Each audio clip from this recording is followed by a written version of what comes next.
오늘 본문 말씀을 통하여 주 안에 거하라, 이런 제목으로 하나님의 말씀을 살펴보도록 하겠습니다. 주 안에 거하라. 시작을 잘해야 하는 것은 너무도 중요합니다. 그래서 옛말에 시작이 반이란 말도 있습니다. 신앙을 고백하는 자들 가운데 많은 이들이 미끄러지고 실족하고 배교하는 것은 시작을 잘못했기 때문입니다. 기초를 모래 위에 세웠을 때 집 전체가 무너지는 것은 예견된 일입니다. 그렇다면 신앙의 올바른 출발점은 어디입니까? 그것은 주 안에라고 말씀하고 계십니다. 기독교인들이 교회 안에 있다는 것은 좋은 일입니다. 하지만 주 안에 있지 못한 채 교회 안에 있는 것은 올바른 위치가 아닙니다. 교회 일을 하는 것도 좋은 일입니다. 하지만 주 안에 있지 못한 채 거룩한 일에 참여하는 것은 하나님이 그 일을 연락하지 않습니다. 그렇다면 주 안에 있기 위해선 어떻게 해야 됩니까? 에베소 2장 12절 13절을 보니까 그때에 너희는 그리스도 밖에 있었고 이제는 그리스도 예수 안에서 그리스도의 피로 가까워졌느니라고 하였듯이 예수의 속죄피를 믿을 때 예수 안에 들어가게 됩니다. 모든 사람들은 죄로 말미암아 주 밖에 있습니다. 주 밖에 있다는 것은 사망 가운데 있다는 뜻입니다. 그래서 에베소 2장 1절에서 허물과 죄로 죽었던 너희, 이렇게 설명하고 있습니다. 또한 주 밖에 있다는 것은 장차 진노의 심판을 받게 된다는 뜻입니다. 그들은 두려움 중에 벌벌 떨며 백보자 앞에 서게 될 것이고 백보자의 광채는 마치 거울처럼 그들의 검은 생애와 지은 모든 죄들을 낱낱이 들춰나게 될 것입니다. 그것을 계시록 20장 11절 12절에선 이렇게 증거합니다. 또 내가 크고 흰 보좌와 그 위에 앉으신 자를 보니 땅과 하늘이 그 앞에서 피하여 간 데 없더라. 또 내가 보니 죽은 자들이 물론대소하고 그 보좌 앞에 섰는데 책들이 펴 있고 죽은 자들이 자기 행위를 따라 책들에 기록된 대로 심판을 받으니, 이렇게 말씀하십니다. 따라서 누구든지 주를 믿지 않고는 주 안에 있을 수가 없습니다. 오직 예수를 자신의 피난처와 은신처로 삼은 자만이 주 안에 있을 수가 있습니다. 자, 그렇다면 여러분들은 지금 어디에 있습니까? 회개함으로 죄인된 자로부터 도망쳐 나왔습니까? 또한 비둘기가 바위 틈에 보금자리를 트는 것처럼 믿음으로 주 안에 여러분들의 피난처를 꾸미고 있습니까? 이것이 바로 주 안에 있는 자의 모습이 됩니다. 죄인된 여러분에겐 예수 그리스도의 상처 외에는 다른 피난처가 없습니다. 그래서 사도행전 4장 12절에서 이렇게 말씀하셨습니다. 다른 이로서는 구원을 얻을 수 없나니 천하 인간의 구원을 얻을 만한 다른 이름을 우리에게 주신 일이 없음이니라. 로마 교황의 이름을 통해서, 부처의 이름을 통해서 구원을 받을 수 없다고 내가 말하는 것이 아니라 성경이 그렇게 말합니다. 하나님의 말씀이 다른 이로서는 구원을 얻을 수 없다고 분명히 유일한 구원자를 선포하고 계십니다. 그래서 여러분을 향한 나의 첫 번째 질문은 당신은 주 안에 있습니까? 이것이 되겠습니다. 그리고 만일 여러분들이 주 안에 있다면 다음으로 권면해주고 싶은 말이 있는데 그것은 바로 주 안에 거하라입니다. 주 안에 있다는 것은 구원을 받았다는 뜻입니다. 그리고 주 안에 거하라는 말은 구원을 충분히 누리라, 이런 뜻이 됩니다. 포도나무에 접붙임을 받은 것은 구원을 받은 것입니다. 그리고 접붙임 받은 가지에서 열매를 맺는 것은 구원을 누리는 것입니다. 여러분들은 구원을 받은 것이 끝난 것이 아니고 하나님이 말씀하시길 구원을 누리라, 열매를 맺으라고 말씀하고 계십니다. 그러므로 회심 때에 가졌던 회개와 믿음이 전부라고 생각하지 마십시오. 그리스도인이 됐다는 것은 단지 믿음의 경주를 시작했다는 뜻이기 때문입니다. 여러분들은 결승점까지 끝까지 달려가야 합니다. 그래서 마태복음 24장 13절에서 끝까지 견디는 자는 구원을 얻으리라고 말씀하고 계십니다. 구원이란 과업은 제한된 생의 문제가 아니라 이 세상을 살아가는 동안 계속되는 필생 과업이 됩니다. 여러분은 계속 회개해야 되고 계속 믿어야 되고 계속 주님의 형상으로 만들어져 가야 됩니다. 저는 어떤 자들이 우리를 일시적으로 따라다닌 자에 불과했다는 것을 알게 될 때 몹시 쓰라린 고통을 느끼게 됩니다. 싹은 속히 돋아났지만 뿌리가 없어 말라 죽고만 영혼들을 보게 될 때 큰 슬픔이 밀려옵니다. 우리는 그를 보고 천국종이 울린다고 생각을 했습니다. 하지만 천국종은 울리지 않았습니다. 그는 자신이 그리스도 안에 있다고 말했지만 그것은 거짓이었습니다. 그것을 요한일서 2장 19절에선 이렇게 증거를 합니다.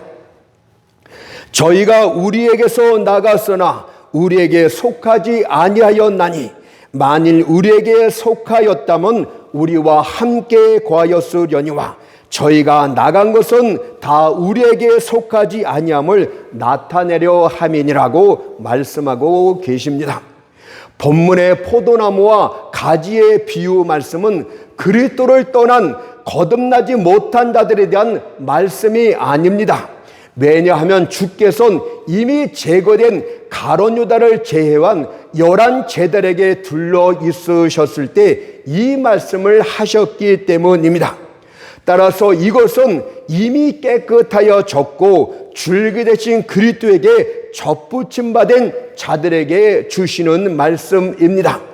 하지만 비록 그럴지라도 그들이 주 안에 거하는 삶을 살지 못한다면 그들은 아무 열매도 맺지 못하는 쓸모없는 가지가 되고 말 것입니다. 그것을 본문 요한복음 15장 3절 4절이 이렇게 증거합니다. 너희는 내가 일러준 말로 이미 깨끗하였으니 내 안에 거하라. 나도 너희 안에 거하리라. 가지가 포도나무에 붙어있지 아니하면 절로 과실을 맺을 수 없음 같이 너희도 내 안에 거하지 아니하면 그러하리라고 말씀하고 계십니다. 크리스찬들은 구원을 받은 것이 목적이 아닙니다. 구원을 받았다면 여러분들은 하나님 앞에 귀한 열매들을 맺어야 될 것을 성경이 말씀하고 있지 않습니까? 우리의 신앙생활을 돌이켜 보십시오. 우리는 정말 하나님의 영광을 위해서 열매를 맺었습니까? 다른 사람들이 볼 때 저는 참으로 하나님의 자녀로다, 이런 인정을 받을 만한 열매를 맺고 있는가를 살펴보라고 말씀하고 있지 않습니까? 주 안에 있는 자가 열매를 맺는 것이 아니라 주 안에 항상 거하고 있는 자, 일상생활 가운데서 주 안에 거하며 사는 자가 열매를 맺게 될 것이라고 가르쳐 줍니다. 자, 그렇다면 주 안에 거하기 위해서는 어떻게 해야 됩니까? 그것은 주를 항상 기뻐하는 삶을 살아야 되는 것입니다. 생각해 보십시오. 과연 그분을 기뻐하지 않고서 어떻게 그분 안에 계속 거할 수 있단 말입니까? 우리가 어떤 집안에 누구와 함께 거하기 위해서는 상대방을 항상 기뻐할 수 있을 때만이 그 안에 거할 수가 있는 것입니다. 그래서 바울은 빌립보 4장 1절에서 빌립보 성도들에게 이와 같이 주 안에 견고히 서라고 말한 다음에 4절에서 뭐라고 말씀하십니까? 주 안에서 항상 기뻐하라. 내가 다시 말하노니 기뻐하라고 말씀하고 계십니다. 주 안에 견고하게 서기 위해선, 주 안에 거하기 위해선 주 안에서 항상 기뻐하라는 말씀을 주고 있습니다. 주 안에서 기뻐하라는 말씀은 주만이 기쁨의 대상이 되게 하라는 뜻입니다. 여러분들은 인생을 살아가면서 주만이 기쁨의 대상이 되고 있습니까? 주만이 기쁨의 대상이 되는 것이 바로 주 안에 거하는 자의 두드러진 특징이라고 말씀하고 계십니다. 여러분들은 주 안에서라는 이 기쁨의 영역을 벗어나서 밖으로 나가지 마십시오. 여러분은 반드시 그곳에 있어야 하며 주 밖에서 독소가 섞인 세상 즐거움들을 찾고자 하지 마십시오. 일시적인 번영에 대해서 기뻐하지 마세요. 왜냐하면 재물이란 언제든지 날개를 날고 날아간다고 말씀하고 있기 때문입니다. 잠언서 23장 5절을 보니까 내가 어찌 허무한 것에 주목하겠느냐. 정령의 재물은 날개를 내어 하늘에 나는 독수리처럼 날아가리라. 재물은요, 여러분들이 새장에 가둬두고 있는 새가 아니라고 말씀하고 계십니다. 그것은 날개를 단 독수리처럼 언제든지 여러분들 곁을 떠날 수 있는 것이라고 말씀하고 있지 않습니까? 그런데 재물 때문에 기뻐하다가 그 재물이 날아가면은 어떻게 되겠습니까?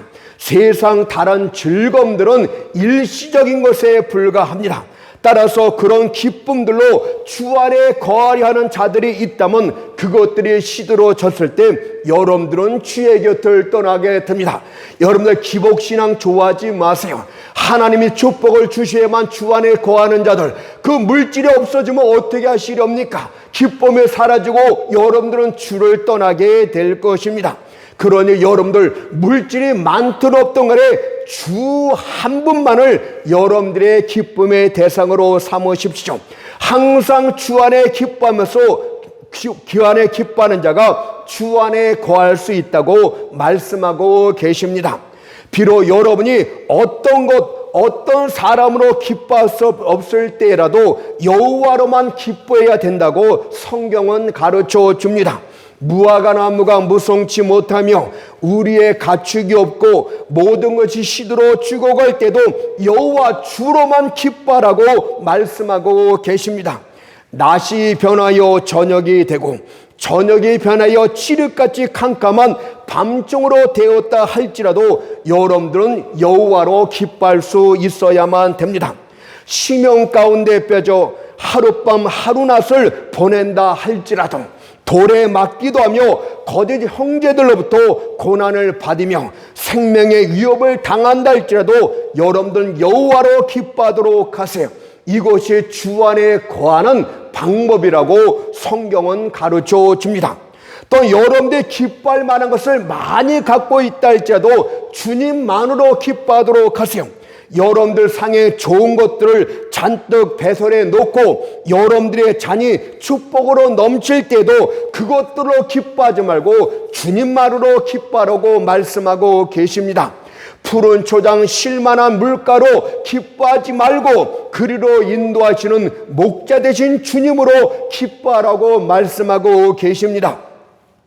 이것이 바로 주 안에 계속 거하는 방법이라고 성경은 말씀합니다. 그래서 다윗은 시편 23편 1절 2절에서 이렇게 고백을 했습니다. 여호와는 나의 목자시니 내가 부족함이 없으리로다. 그가 나를 푸른 초장에 누이시며 쉴만한 물가로 인도하시는도다. 이 시편을 고백할 당시 다윗은 노년의 나이에 있었습니다. 그의 왕위는 견고했고 그런 모든 것을 세상적으로 부족함이 없었어요. 그럼에도 불구하고 그는 나는 많은 재물 때문에 나의 왕권 때문에 기뻐하고 부족함이 없다고 말하지 않고 여호와는 나의 목자시니 내가 부족함이 없으리로다 라고 고백하고 있듯이 오늘 푸른 초장 쉴만한 물가로 기뻐하지 말고 그리로 인도하여 주시는 목자 되신 주님으로 기뻐하도록 하세요.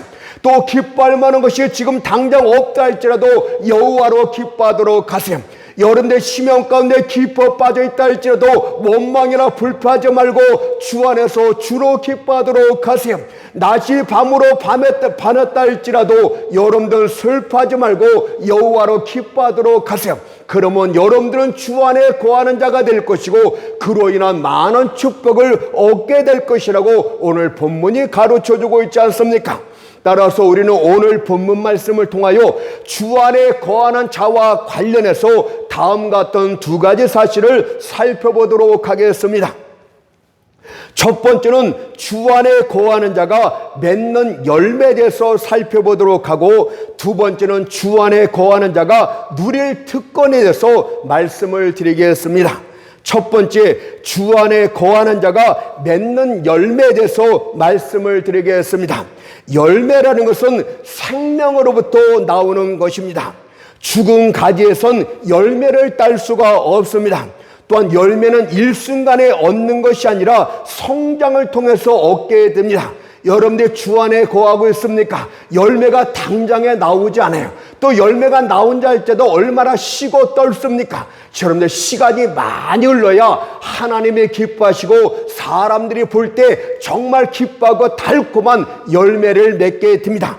이 열매는 일시적으로 나오는 것이 아니고 가지가 줄기에 붙어서 오랜 시간에 저도 조금씩 꽃이 피고, 그 다음에 작은 열매가 맺고, 그 다음에 풍성한 달콤한 열매가 맺어지는 것처럼 시간이 거듭되면서 시간이 흘러가면서 익어가면서 열매가 나오게 됩니다. 신앙이 성숙해지면서 참된 열매가 조금씩 나타나게 됩니다. 저는 어린아이들이 가게에서 길다란 막대기 끝에 달려있는 달콤한 사탕들을 먹는 것을 보았습니다. 여러분들, 그것은 사탕 과자이지 열매가 아닙니다. 열매는 분명히 줄기에 붙어 있어야만 되는 것이지 형식적으로 붙어 있는 것이 아니요, 거룩함의 모양을 갖추면서 내면은 그렇지 못한 자들을 주의하도록 하세요. 여러분들 행위를 살펴보더라도 그 행위가 정말 올바른 것인지, 정말 예수로부터 나온 거룩한 열매인지 깊이 살펴봐야 될 줄 믿습니다. 자, 그렇다면 주 안에 거하는 자들이 맺게 되는 열매는 어떤 것들이 있을 것이요? 첫째로 거룩함의 열매를 맺게 된다고 말씀을 합니다.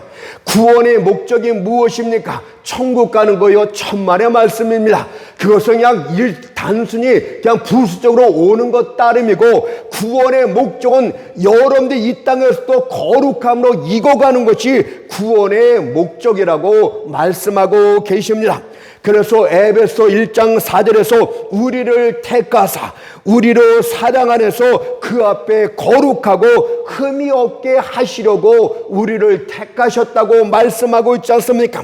하나님의 백성들이 창세전에 하나님으로 말미암아 택함을 받았습니까? 성령으로 말미암아서 영원히 살아났습니까? 그래서 그 살은 생명을 갖고서 믿음으로 예수를 영접했습니까? 그렇다면 여러분은 그때부터 모든 것이 끝난 것이 아니고 이제부터 열매를 맺기 시작하는데, 거룩한 열매를 맺어야 되는 거예요.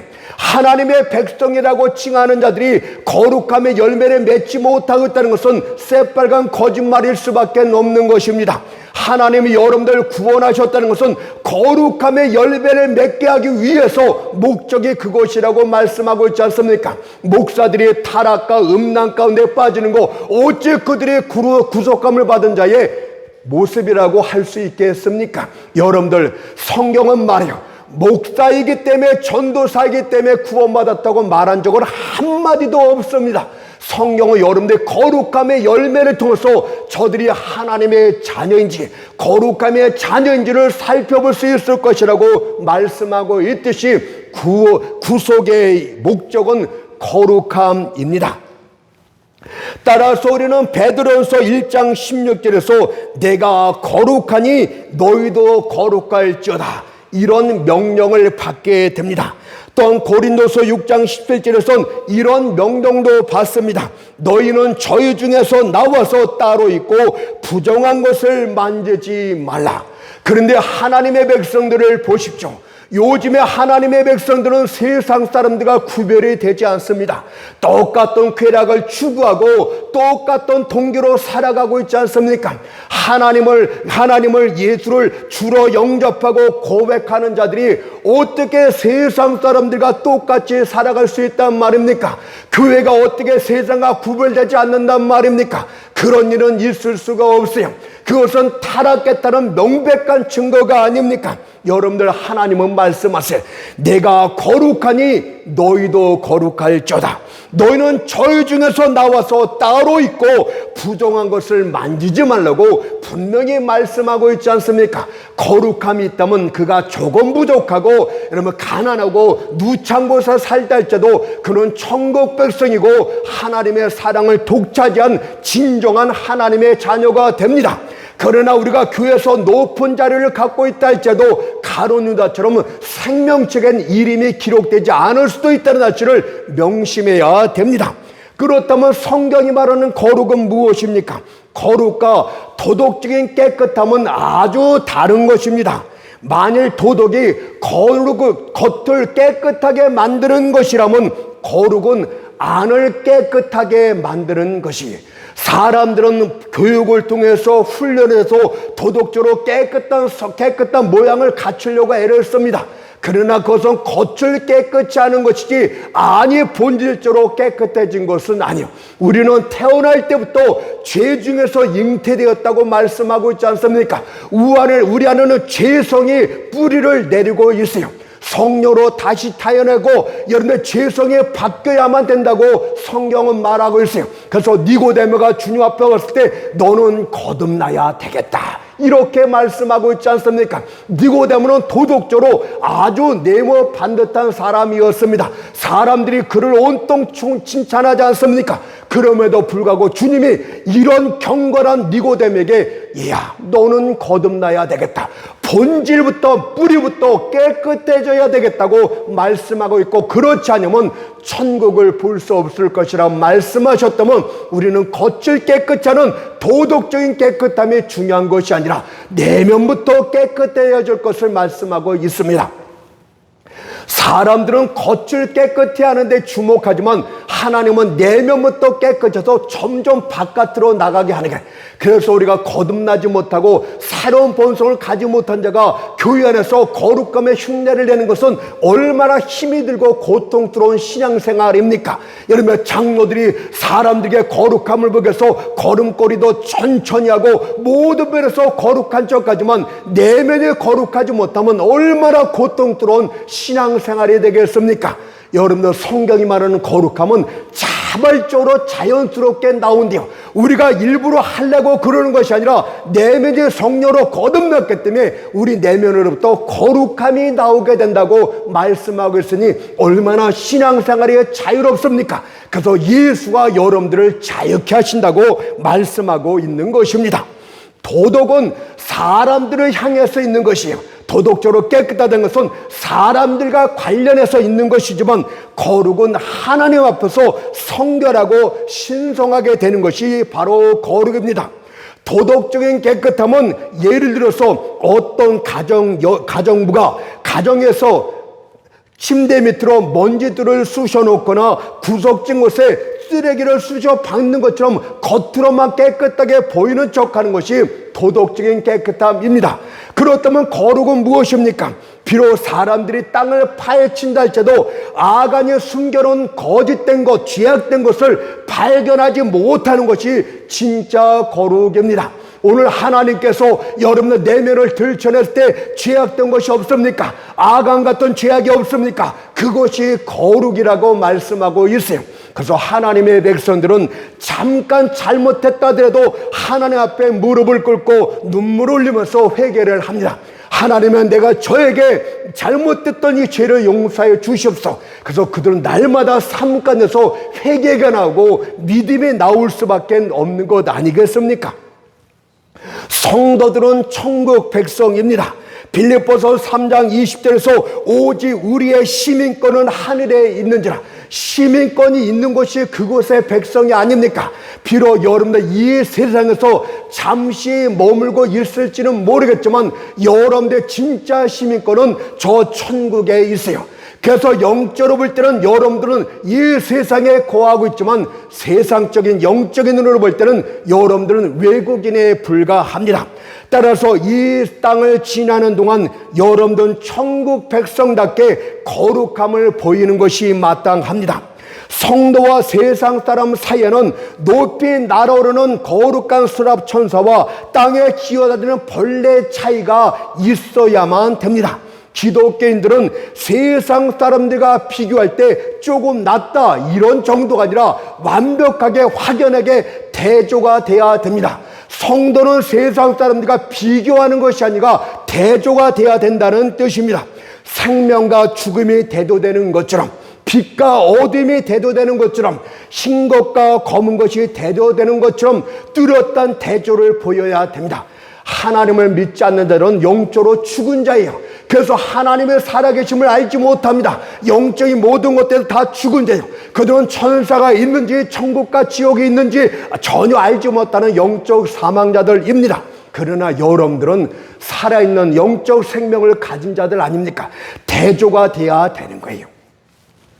검은 피부의 에티오피아 사람들 중에 있는 백인들처럼, 늑대들 가운데 있는 양처럼 세상 사람들 가운데 있다 할지라도 저는 기독교인이다 이렇게 금방 간파될 수 있을 정도로 깨끗하고 순결하고 거룩해야만 됩니다. 그렇게 하기 위해서는 여러분들은 주 안에 항상 거해야 됩니다. 거룩함의 열매를 맺기 위해서는 주님의 안에 거하지 않고선 누구도 거룩함의 열매를 맺을 수가 없어요. 그래서 요한복음 15장 5절에서 나는 포도나무요 너희는 가지니 저가 내 안에 내가 저 안에 있으면 과실을 많이 맺나니라고 말씀하고 있듯이 이것은 거룩함의 열매를 주님이 말씀하고 계십니다. 두 번째로는 평강의 열매를 말씀하고 계십니다. 주 안에 있을 것 같으면 여러분들 삶이, 여러분들 내면이 평강으로 넘쳐나게 될 줄 믿습니다. 우리 주님을 데살로니가후서 3장 16절에서 평강의 주라고 하였듯이 주님 안에 거하는 자들은 평강의 열매를 반드시 맺게 됩니다. 그러나 이사야 57장 21절에서 악인에게는 평강이 없다고 말씀하십니다. 이들의 마음은 쉴 수 없는 격정 속에서 거칠게 요동칠 뿐입니다. 세상 욕정에 사로잡힌 자들을 보십시오. 마치 사람들의 소금물을 마시면 더욱더 갈증을 느끼는 것처럼 욕정은 만족할 수가 없는 것입니다. 과연 누가 욕정으로 만족한 자가 있단 말입니까? 욕정은 무덤처럼 삼켜도 마셔도 항상 갈증을 느끼게 되는 것입니다. 그들에겐 평강과 안식이 없습니다. 또한 분노에 사로잡힌 자들을 살펴보세요. 이들은 쉽게 화를 내며 쉽게 화를 가라앉히지를 못합니다. 비록 겉으로는 화를 누그러뜨린 것 같지만 속으로는 복수심과 증오심에 불타오르고 있습니다. 이들은 마치 싸우기 위해서 태어난 짐승과 같습니다. 다른 사람들을 조각낼 수 없다면 자기 자신이라도 산산조각 내야만의 직성에 풀리는 자들입니다. 따라서 이들 가운데는 평강이란 것은 존재할 수가 없습니다. 또한 세상 사람들은 시기 질투에 사로잡힌 자들입니다. 시기 질투에 사로잡힌 자들은 다른 사람이 자기보다 나은 것을 견디지 못하는 자들입니다. 시기에 사로잡힌 자들은 다른 사람들의 즐거움이 자신의 슬픔이 되고 맙니다. 다른 사람이 자기보다 더 큰 영광을 얻고 더 큰 재물을 갖기 때문에 이들은 자신의 처지에 대해서 만족감을 누리지 못합니다. 이들은 마치 독가살로 자신의 마음을 쑤셔대는 것처럼 불쌍한 사람이요 평강이 없는 자들입니다. 탐욕에 빠진 자들도 똑같지 않습니까? 과연 그들이 자신이 정한 재물을 얻었을 때 만족합니까? 그렇지 않습니다. 그들은 또다시 10배나 높은 목표를 세우고 다고다고하지 않습니까? 이들은 비록 온 세상을 다 취하여 가졌다 할지라도 갖지 못한 저 하늘의 달과 별들 때문에 만족하지 못하는 자들입니다. 따라서 탐욕의 굴레에 일단 빠지게 되면 안식과 평강은 불가능합니다. 그러나 주 안에 거하는 자는 평강의 열매를 맺을 수가 있게 됩니다. 평강은 우리 주변의 것에 있는 것이 아니고 우리 내면에 더 많이 달려있다는 것을 기억하도록 하세요. 평강의 주가 우리 안에 거하고 우리가 평강의 주 안에 거하게 되면 여러분들은 평강을 마음껏 누리게 될 것입니다. 마음이 거칠게 요동칠 때 그분께서 마태복음 14장 20절의 말씀처럼 안심하라 내니 두려워하라는 말씀하실 때 마음이 평강을 얻게 됩니다.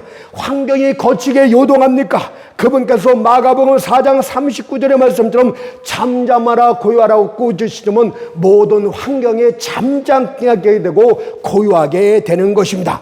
그래서 데살로니가후서 3장 16절에서 평강의 주께서 친히 때마다 일마다 너희에게 평강 주시기를 원하노라 이렇게 말씀하고 있습니다.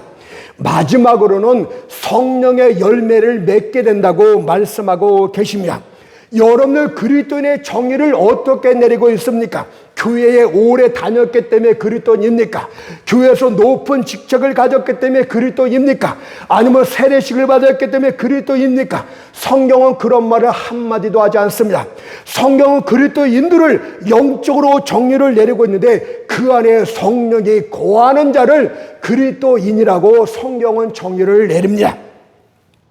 로마서 8장 9절을 보니까 누구든지 그리스도의 영이 없으면 성령이 없으면 그리스도의 사람이 아니라 그리스도인이 아니라고 말씀하고 있지 않습니까? 누구든지라는 말은 구별이 없는 것 아닙니까? 성령이 내 안에 거하지 아니하면 목사이든 전도사이든 집사이든 그는 그리스도인이 아니라고 성경이 그렇게 정의를 내리고 있어요.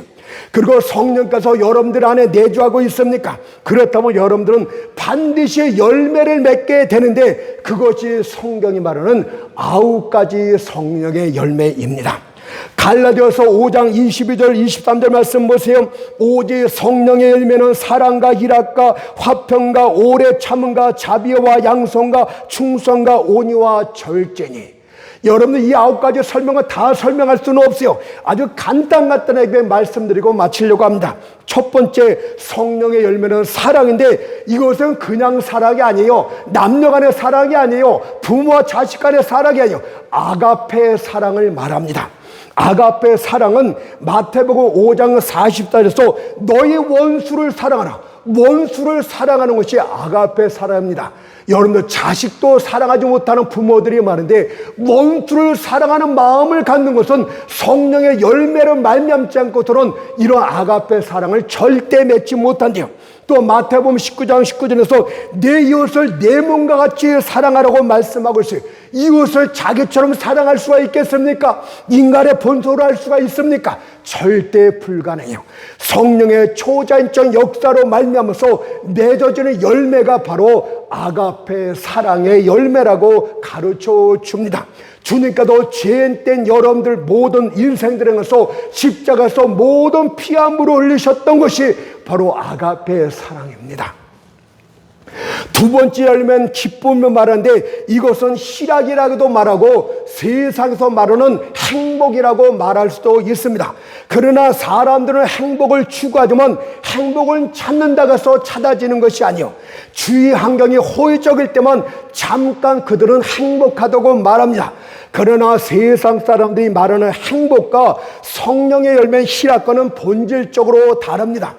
열매인 희락은 힘들고 어려운 처지에서도 기뻐할 수 있게 되는 것이 희락이고 세상 모든 근심과 걱정으로도 이 희락의 열매를 억누를 수 없게 된다고 말하고 있지 않습니까? 여러분들 푸성기를 먹고 김치 하나를 먹다 할지라도 행복하고 즐거워하고 부부간에 기뻐하고 노래하는 것이 이것이 성령으로 말미암은 희락의 열매, 이것이 진정한 행복이라고 말씀하고 있지 않습니까?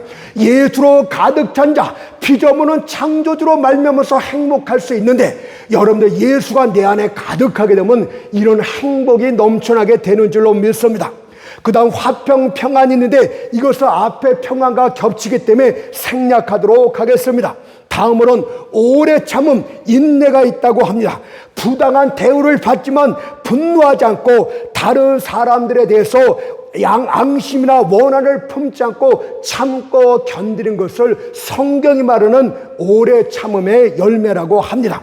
여러분, 사람들이 여러분들 부당한 대우를 달 때 우리는 대모를 하고 부당하다고 하면서 그들에게 스트라이크를 일으키지 않습니까? 그러나 성령의 열매는 오래 참는다고 말씀하고 있어요.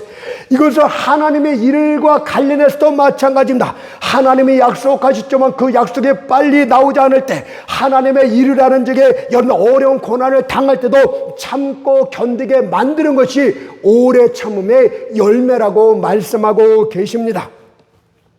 다음은 자비의 열매입니다. 사람들은 죄를 경멸하기 때문에 범죄한 죄인들을 가혹하게 다룹니다. 정의만을 주장하면서 그에 미치지 못하는 사람들을 혹독하게 몰아붙이고 있지 않습니까? 사람들은 누가 죄만 하나 나타나면 무섭게 몰아붙여요. 그 사람을 당장 죽일 것처럼 말벌처럼 그들을 쏘아붙이고 있지 않습니까? 그러나 자비는 사랑스러운 친절입니다. 죄는 미워하지만 죄인들을 미워하지 않는 것이 바로 자비입니다. 그리스도인들에게 자비가 없다면 죄인들이 회개할 찰나에 냉정하고 차가운 기독교인들을 보면서 그들은 환멸을 느끼고 돌이키지 않겠습니까? 여러분들 자비를 가졌어요. 아무리 살인자가 왔다 할지라도 그들의 죄는 맵지만 그들을 사랑할 줄 아는 우리 주님 같은 마음을 갖게 해선 성령의 열매가 있어야 되는데 그것이 바로 자비라고 말씀하고 계십니다. 또 하나는 양선입니다. 양선이라는 건 선을 추구한다 이렇게 말하고 있듯이 선에 의해서 지배를 받고 선을 목적으로 하는 행동들 모두를 양선이라고 합니다. 그래서 양선이란 말은 하나님처럼 되는 이런 뜻을 갖고 있어요. 마가복음 10장 18절에서 하나님 한 분 외에는 선한 이가 없느니라고 말하고 있듯이 하나님을 닮아가는 것이 양선입니다. 어떤 경우에든 그냥 착한 마음을 갖고 그렇게 하지 마, 이렇게 하는 것이 좋지 않겠느니 아무튼 착한 쪽으로 찾고 나가는 것이 양선이라는 열매가 되겠습니다. 그 다음 충성입니다. 충성은 악한 왕에게 하는 충성도 있어요. 이런 충성하고는 본질적으로 다른 선한 충성을 말합니다. 독재자에게 죽기까지 충성하는 악한 충성을 말하는 것이 아니고 선한 충성을 말하고 있습니다. 주님께서는 달란트 비유를 통해서 이렇게 작은 일에 충성한 자들에게 보상이 있을 것을 분명히 말씀하셨어요. 마태복음 25장 21절 말씀 보니까 네가 작은 일에 충성하였음에 내가 많은 것으로 네게 맡기리니 말씀하듯이 하나님의 일에 작은 일이라도 충성하십시오. 우리 주님께서 여러분들 많은 것들을 맡겨주시겠다고 말씀하고 있지 않습니까? 또한 충성하지 못하겠다는 것은 영적으로 성숙하지 못했다 이 뜻입니다. 여러분들 성숙하지 못한 데는 권리는 주장합니다. 그러나 책임은 다하지 못해요. 어떤 사람들 보면 길거리 와서 그들의 권리를 주장하지만 그들은 마땅해야 될 충성과 책임은 다하지 못하는 자들이 얼마나 많은지 모릅니다. 충성은 책임감입니다. 그래서 성숙한 자들에서 맺어지는 것이 충성의 열매입니다. 그 다음에 온유가 있습니다. 온유는 다른 사람들을 부드럽게 대하는 것입니다. 여러분들, 그 온유는 소심하다는 뜻이 아니고 야생마가 길들어지듯이 길들어져서 순해졌다는 것을 말하는 것이 온유입니다. 모세는 거칠고 강한 사람이었어요. 자신의 백성을 죽이라는 자를 저기 하는 자들을 그 주먹으로 쳐서 죽였던 살인자가 바로 모세 아니었습니까? 그러나 광야 40년 동안 길들여서 아주 온유한 사람이 되었음을 민수기 12장 3절이 말합니다. 이 사람 모세는 온유함의 지면의 모든 사람보다 승하지라. 여러분들도 아무리 거칠고 여러분들이 난폭하고 다혈질이할지라도 하나님 앞에 다스림을 받게 되면 얼마든지 온유한 사람이 될 수가 있어요. 잘 다스려진 물은 막강한 힘을 내게 됩니다. 그래서 온유함은 약한 것이 소심한 것이 아니고 숨겨진 힘이요 권능이라고 말하고 싶습니다. 태양이 거대한 빙산을 녹이듯이 온유함은 얼음장 같은 심령들을 녹일 수 있는 강력한 힘을 발휘합니다. 끝으로 절제가 있습니다. 절제는 자신의 생각과 행동을 조절할 수 있는 능력이 됩니다. 여러분, 먹는 것에 대해서도 절제할 줄 알아야 되고, 입는 것에 대해서도 절제할 줄 알아야 되고, 행동하는 모든 것에 절제하는 능력이 바로 성령의 열매라고 합니다. 오늘날 사람들이 거칠어진 것은 절제를 못하기 때문에 그런 것입니다.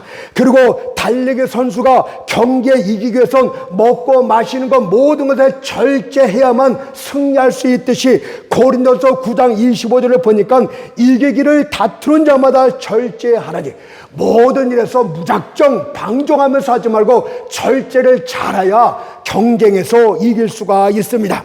오늘날 모든 생활면에서 절제는 그 어느 때부터 필요한 시대가 되었습니다.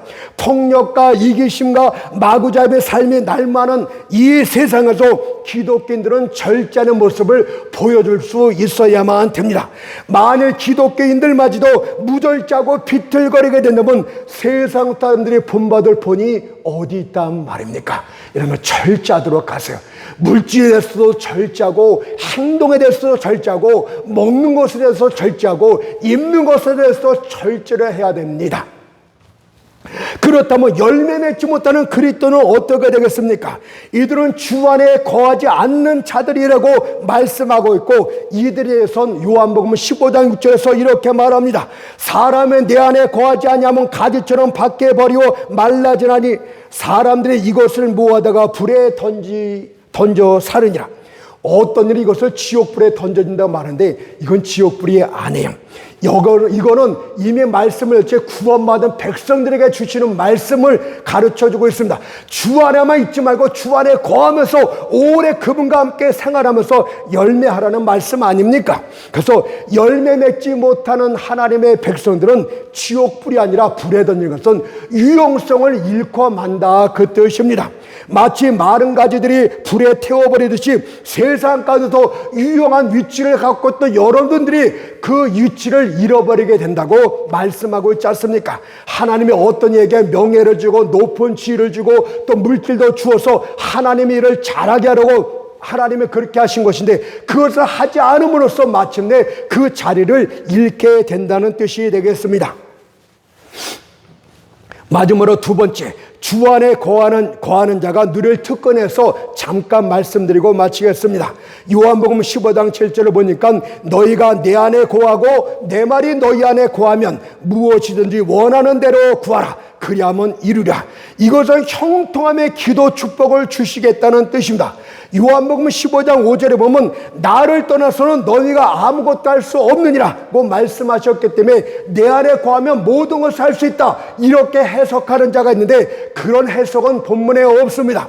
우리 주님은 그렇게 말한 적이 한 번도 없고, 여러분들 행하기 전에 무엇이 원하면 구하라, 기도하라고 말씀하고 계세요. 능력 있는 기도의 특권을 주시겠다고 말씀하고 있습니다. 여러분들 주 안에 거하는 자는 능력 있는 기도의 특권을 갖게 된대요. 무엇이든지 기도하여 얻는 자가 있다면 그는 주 안에 깊이 거하는 영적으로 성숙한 자라고 말씀하고 있는 것입니다. 주 안에 깊이 거하는 자들은 기도하는 것을 하나님이 다 응답하시겠다고 말씀하고 있는 것 아닙니까? 그렇다면 무엇이든지 원하는 대로 구하라, 이 말씀은 무엇입니까? 과연 내가 무엇인지 원하는 대로 구하면 다 주신다는 뜻입니까? 그렇습니다. 그러나 여기에는 한 가지를 간과해서는 안 될 것이 있어요. 지금 이들에게 말한 사람, 이들이 누굽니까? 이들은 주 안에 깊이 거하고 주님의 말씀이 그 안에 거하는 자들에 대해서 무엇이든지 구하라, 그리하면 이루리라고 말씀하셨다는 것을 놓치면 안 돼요. 따라서 이 말씀은 성령께서 그의 마음에 하나님이 원하는 것이 무엇인지를 감동을 주는 대로 구하는 것을 말하고 있는 거예요. 그래서 이들은 성령의 감동을 따라서 구하게 됩니다. 만약 하나님의 뜻이 아닌 것을 이들이 구하게 되면 이들은 기도가 잘 안 될 거예요. 기도가 자꾸 막히게 될 것이에요. 마치 무거운 짐에 눌린 듯 기도가 힘들게 될 것입니다. 그러나 하나님의 뜻대로 기도하게 되면 기도가 마치 두 날개를 가진 것처럼 하나님의 보좌 위로 힘차게 날아오르게 되는 것을 보게 될 것입니다. 이들은 기도의 놀란 능력을 가졌어요. 성령의 감동을 주는 거, 하나님이 원하시는 거, 하나님의 기뻐하신 것을 마음에 감동을 줬을 때 이들이 기도하게 되면 다른 사람이 아니라 이들이 기도하게 되면 반드시 이루어 주시겠다고 말씀하고 있지 않습니까? 또한 이것은 내 말이 너희 안에 거하면 이렇게 단서를 붙이고 있듯이 이들은 말씀에 기초해서 기도를 하는 자입니다. 이들은 말씀에 어긋나는 것을 구하지 않습니다. 이들의 기도는 하나님의 주신 약속에 근거해서 기도를 합니다. 그래서 하나님이여 말씀하신 대로 행하시옵소서. 하나님의 성경 마태복음에 하나님의 누가복음에 이렇게 약속하지 않았습니까? 이 말씀하신 대로 이루어 주시옵소서. 그러면 하나님은 그 기도를 응답하시고 이루어 주시겠다고 말씀하고 있는 것 아닙니까? 여러분들 놀란 기도의 사람입니다. 예수께서 요한복음 11장 41절 42절에서 아버지여 내 말을 들으시는 것을 감사하나이다. 항상 내 말을 들으실 줄을 내가 알았나이다.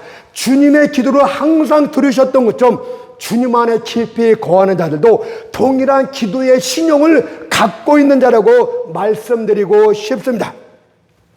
이처럼 하나님을 설득할 수 있는 사람이 우리 가운데 있다면 얼마나 든든하겠습니까? 이런 사람은 교회의 평범한 사람 1,000명보다도 더 귀한 가치를 갖고 있습니다. 이들의 이마에는 최고의 권세의 인이 찍혀 있습니다. 왜냐하면 하나님을 움직일 수 있는 자가 세상을 움직이는 자이기 때문입니다. 엘리야를 보세요. 그가 기도함으로 하늘 문이 닫혔고 또다시 기도함으로 하늘 문이 열려 장대비를 내리게 했습니다. 이런 자들은 오늘날에도 존재합니다. 이들이 바로 주 안에 거하는 자입니다.